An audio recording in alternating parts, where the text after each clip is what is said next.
Delhi minority के पूर्व chairman ज़फ़रुल इस्लाम ख़ान साहब मेरे साथ इस वक्त मौजूद हैं। हिंदुस्तान लाइव पर आपका मैं खैर मकदम करता हूँ।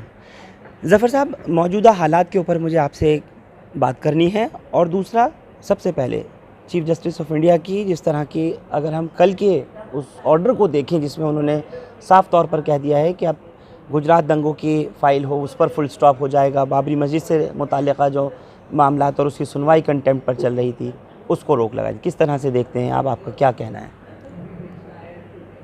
देखिए, ये जो ट्रेंड सामने आया है, कई साल से चल रहा था, वो ट्रेंड बहुत ही गलत है, ख़तरनाक है। इस मुल्क में इंसाफ नहीं हो पाएगा, इसलिए कि हुकूमतें अपनी मर्ज़ी के जज ले आती हैं और फिर उनसे जो चाहे करवा लेती हैं। ये चीज़ हमने इससे पहले भी देखी है। बहुत से लोग जिनको नहीं छूटना चाहिए था आज वो छूट रहे हैं। एक जो है बहुत ही संगीन मुलजिम जो है वो आज पार्लियामेंट में बैठी हुई है, और दूसरे लोग घूम रहे हैं, वज़ीर बन चुके हैं, क्या क्या हो चुके हैं। इनकाउंटर के जो केसेस 24 थे उस पर कोई भी बात नहीं हो रही है। बिल्किस बानो और उसके ख़ानदान को मारने और कत्ल करने और बलात्कार करने वाले लोग जो है उनको न सिर्फ छोड़ा गया बल्कि बहुत ही एजाज़ के साथ जो है उनका इस्तकबाल किया गया। तो ये सब चीज़ें जो है हमारे माशरे को, हमारे स्टेट को, हमारी पॉलिटी को खोखला करने वाले हैं। इस तरह से नहीं चलती है कि मैं कुछ भी कर लूँ मैं छूट जाऊँगा, मैं कुछ भी कर लूँ कोई फ़र्क नहीं पड़ता है, ऐसा नहीं है।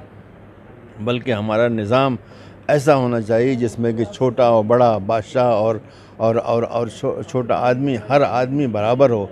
अगर ऐसा नहीं होता है तो ये माशरा बहुत ही कमज़ोर हो जाएगा, यहाँ के इंस्टीट्यूशंस कमज़ोर हो जाएंगे, यहाँ पर दबंग लोगों की चलेगी, यहाँ पे गरीबों और फ़कीरों और कमज़ोर लोगों की नहीं चलेगी।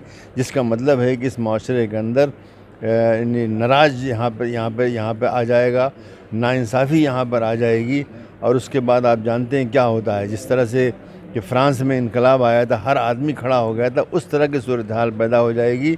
तो उससे कोई अच्छा नहीं होगा, बल्कि इसलिए कि ऐसी सूरत हाल पैदा होने के बाद बरसों उस मुल्क में एक बहुत ही बुरी हालत होती है, बहुत ही तलपट होती है, बहुत कुछ ऊपर नीच होता है, उसमें बहुत कुछ जो है, बहुत लोग मारे जाते हैं, बहुत चीज़ें ज़ाय होती हैं।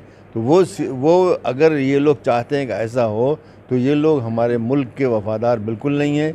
जो लोग भी ये कर रहे हैं वो गलत कर रहे हैं। अगर वो सुप्रीम कोर्ट को इस्तेमाल कर रहे हैं या और जजेस को इस्तेमाल कर रहे हैं इस काम के लिए तो वो गलत कर रहे हैं। ऐसा नहीं होना चाहिए। जो जुल्म है वो जुल्म है, चाहे उस पर 100 साल गुजर जाएं तब भी वो जुल्म है और उसकी सज़ा होनी चाहिए। अगर बाबरी मस्जिद पे किसी तरह से इन्होंने कोई फ़ैसला करवा लिया है जजों से, इसका मतलब नहीं होता कि उस वक्त जो गलत हुआ था वो ठीक था। ख़ुद उसी जजमेंट में ये बात लिखी हुई है कि बाबरी मस्जिद के अंदर जो बुत रखे गए थे वो गलत रखे गए थे, वो जुर्म था। उसी में लिखा हुआ है कि जब तो इसको तोड़ा गया था तो वो गलत था, वो जुर्म था, उसी में ये लिखा हुआ है। तो जब जिस आदमी ने तोड़ा और जिस आदमी ने सुप्रीम कोर्ट को एफिडेविट दिया था कि मैं इसकी हिफाजत करूँगा, इसलिए कि वो चीफ़ मिनिस्टर था, और अब आज कहते हैं कि साहब चूँकि मुकदमा उनके हक़ में फ़ैसला हो गया इसलिए ख़त्म हो जाएगा। नहीं ख़त्म होता, कभी भी नहीं ख़त्म होता। नहीं, तो फिर इसके बाद मुझे उम्मीद है कि एक वक्त फिर आएगा, आज नहीं 10 साल के बाद, 15 साल के बाद आएगा कि इन सब मामलात को दोबारा रिकन्सिडर किया जाएगा और दोबारा जो एक हायर बेंच बनेगी और वो बेंच जो है ये फ़ैसला करेगी कि वो फ़ैसला गलत था। इससे पहले आज शर्म नहीं आती कहते हुए कि इन्हीं जजों ने बैठ कर के इमरजेंसी की तायीद की थी, इन्हीं जजों ने बैठ के की थी। तो और वो कितना बड़ा उससे गलत नज़ीर पैदा हुई थी। लेकिन अच्छा हुआ कि हमारा माशरा, हमारी सोसाइटी इतनी ख़िलाफ़ हो गई इमरजेंसी के कि आज उसका कोई नाम लेने वाला नहीं है। हालांकि आज नाम लिए बगैर इमरजेंसी नाफिज हो चुकी है, लेकिन अमलन जो है नाफिज होना अलग है, लेकिन कानूनी तौर से किसी की हिम्मत नहीं है। तो गलत फ़ैसले जजों ने किए, इन्हीं जजों ने बैठकर कहा कि हिंदुत्व जो है वो उसमें कोई बात नहीं है। तो हिंदुत्व को लाइसेंस दे करके इन्होंने खोल दिया बिल्कुल रास्ता कि जो चाहे कर लो। तो जो आपने सवाल किया था मैं उसको बिल्कुल साफ़ बताऊं कि उन्होंने गलत फ़ैसला किया है और वो फ़ैसला नहीं होना चाहिए था। कोई जुर्म हो वो 100 साल के बाद क्या 1000 साल के बाद भी, क्या ये आप नहीं देख रहे हैं कि कनाडा की हुकूमत, स्पेन की हुकूमत, अमेरिका की हुकूमत 5 से 100 साल पुराने जो जुर्म है उसके लिए माफ़ी मांग रही है। ब्लैक से माफ़ी मांग रही है, यहूदियों से माफ़ी मांग रही है, मुसलमानों से माफ़ी मांग रही है। और वहाँ की जो जो इंडिजिनस जो पॉपुलेशन थी कनाडा में, उनसे माफ़ी मांग रही है कि हमने गलती की थी। कनाडा वहाँ पे न्यूजीलैंड में ऐसे ही हुआ, ऑस्ट्रेलिया में ऐसे ही हुआ कि उन लोगों ने उन लोगों से माफ़ी मांगी जिनके ख़िलाफ़ जो है 500 साल पहले 400 साल पहले जुल्म हुआ था। तो जुल्म जुल्म है, जब तक हम उसका एतराफ़ नहीं करेंगे हम दोबारा उसको करेंगे। तो दोबारा हमको नहीं करना है। कोई भी जुर्म अगर हुआ है तो उस पर फुल स्टॉप लगना चाहिए, और फुल स्टॉप उसी वक्त लगता है जबकि मुजरिम की सज़ा होती है। आपने सुप्रीम कोर्ट की भूमिका पे ख़ास तौर से जजेस के ऊपर एक सवाल उठाते हुए कहा है कि अगर ऐसा ही रहेगा तो इनजस्टिस की तरफ मुल्क बढ़ेगा। बिल्कुल। तो मैं आपसे एक सवाल ये भी ज़रूर करना चाहूँगा इस मौके पर ज़फ़र साहब कि अगर यही मामला रहा तो आगे ऑप्शन क्या रहेगा, फिर कहाँ जाएंगे? सुप्रीम कोर्ट के बाद फिर और क्या अगला कदम? नहीं, देखिए इस वक्त क्या है, लोगों की नज़र सिर्फ कोर्टों के ऊपर रह गई है। उनको मालूम है कि पुलिस से उनको इंसाफ नहीं मिलेगा, उनको जो जो जो जो सियासी जो लोग हैं उनसे इंसाफ नहीं मिलेगा। लेकिन आप खुद भी कह रहे हैं ना कोर्ट तो दबाव में है। नहीं, तो वो मैं कह रहा हूँ कि वो जो आखिरी सहारा था वो भी ख़त्म हो रहा है।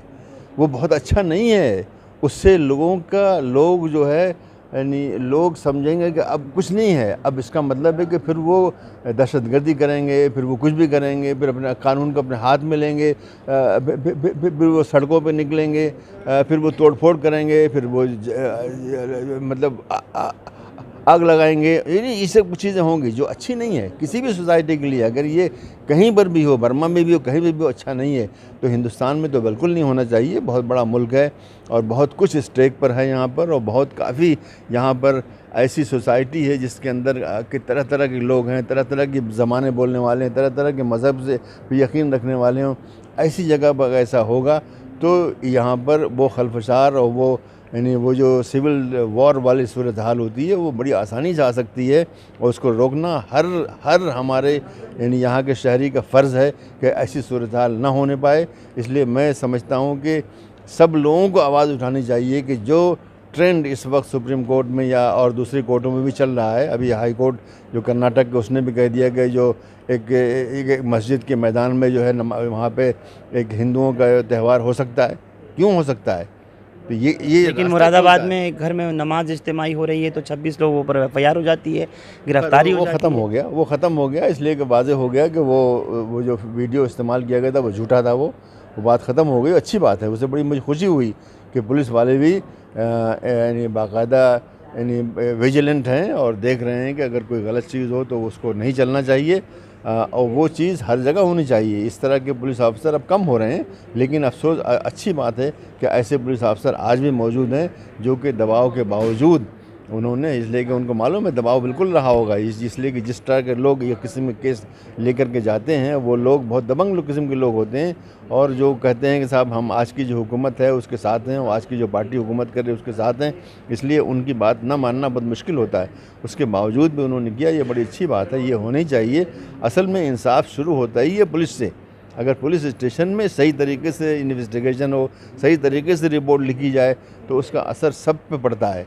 लेकिन ज़फ़र साहब, जब बात सुप्रीम कोर्ट की आ जाती है या हम एहसान जाफ़री की बात करें या फिर हम बिल्किस बानो की, इन हालात के अंदर तो फिर बहुत मुश्किल है ना फिर इंसाफ मिलना। अब इन लोगों को भी जब फुल स्टॉप लगा दिया कि कुछ सुनवाई नहीं होगी अब दंगों पर, तो ठीक है, मैं इससे इनकार नहीं कर रहा हूँ कि बहुत मुश्किल कर दिया है, इससे कोई इनकार नहीं है। और मैं समझता हूँ कि इस तरह जो सिविल सोसाइटी के लोग हैं उनको बैठ के सोचना चाहिए कि आगे क्या कदम हो, इसलिए कि ये गलत है। यानी सिर्फ ये बात सिर्फ बिल्किस बानो की नहीं है या एहसान जाफ़री की नहीं है, बल्कि ये पूरे मुल्क की है। इसलिए कि इसका मतलब है कि नाइंसाफ़ी यहाँ हर जगह होगी, हर लेवल पे होगी, हर इलाके में होगी, हर स्टेट में होगी, और हर किस्म के लोगों में होगी। यही नहीं कि सिर्फ किसी ख़ास मुसलमानों के साथ होगी।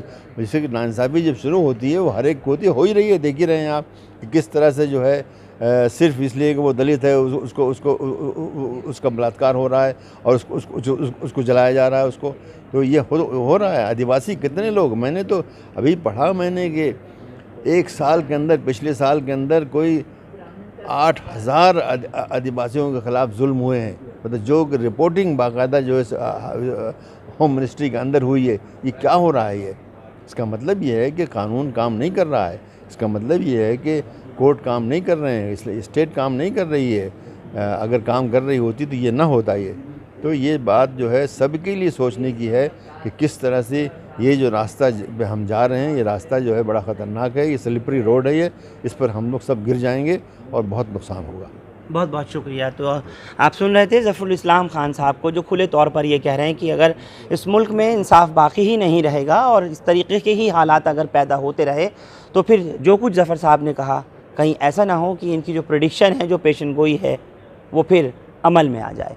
दूसरी एक बहुत ख़ास बात, जजेस के ऊपर पूरे भारत के अंदर हम यही देखते हैं कि अदालतों में इंसाफ करने वाले उन जजेस पर सभी का भरोसा कायम रहे और रहता है, वो बरकरार रहे। इस तरह से ना हो जैसे कोई दबाव में काम किया जा रहा है या और दूसरे मसाइल में हम देख रहे हैं।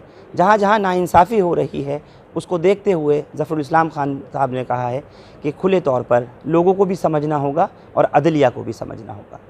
हिंदुस्तान लाइव फरहानिया या यूट्यूब पर सब्सक्राइब कर सकते हैं और क्लिक कर सकते हैं बेल आइकन हमारी ख़बर की पहली नोटिफिकेशन के लिए। फेसबुक पर हमारा पेज हिंदुस्तान लाइव फरहानिया या फॉलो और लाइक कर सकते हैं। बहुत बहुत शुक्रिया साथ जुड़ने के लिए। Thank you for now.